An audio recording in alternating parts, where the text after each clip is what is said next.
Aku belajar batak timur dan hampir maki boxing mah. Oh lampau Ricky Nora Sakada ơi cho mà đòi đây đó ơi.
Được tam đó mà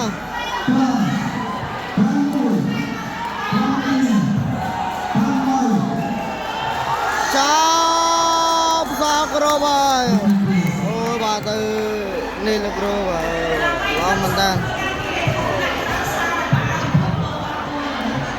từ vào đây mình tay mình đi tay lên đâm ra